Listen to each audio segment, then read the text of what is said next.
মোচার ঘন্ট বানানো যে খুব শক্ত তা কিন্তু নয়, খুব সিম্পল একটা রেসিপি।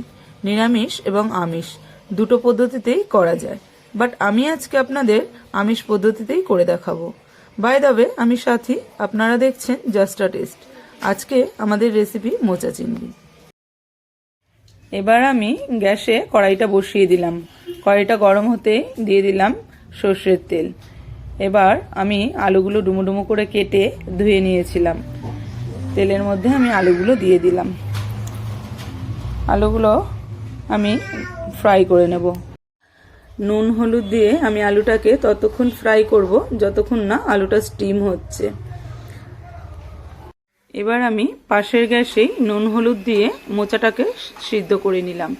আলুটাও দেখুন প্রায় ভাজা হয়ে এসেছে। এবার আমি আলুগুলোকে তুলে নিয়েছি।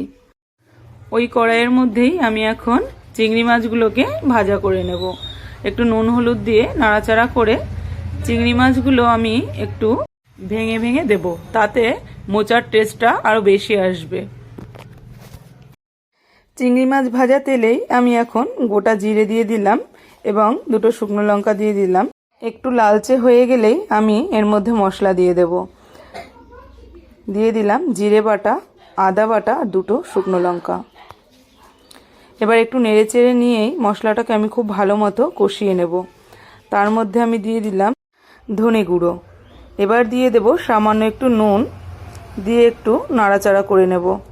দিয়ে দিচ্ছি একটু হলুদ, সামান্য একটু জল। এবার আমি মশলাটাকে ভালো মতো কষিয়ে নেব। দিয়ে দিচ্ছি টমেটো কুচি। এবার একটু নাড়াচাড়া করে নিয়ে মশলাটা ভালো করে কষে টমেটোটা স্টিম হওয়ার জন্য আমি এবার ঢাকা দিয়ে দিলাম। আবার আমি মশলাটাকে একটু নেড়ে নিলাম। আমি দিয়ে দিলাম চিংড়ি মাছের যে মাথাগুলো ছিল সেটাকে আমি পেস্ট করে নিয়েছিলাম। এটা দিলে রান্নার স্বাদ আরও বেড়ে যায়।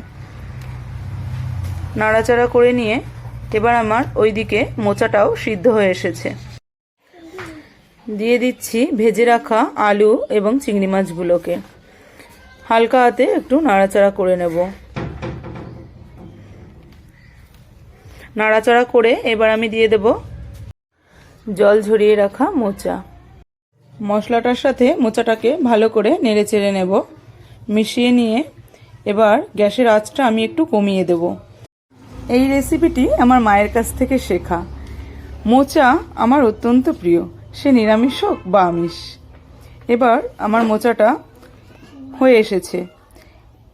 দিয়ে দিলাম সামান্য চিনি, দিয়ে নাড়াচাড়া করে নেব। আবার একটু ঢাকা দিয়ে দিলাম।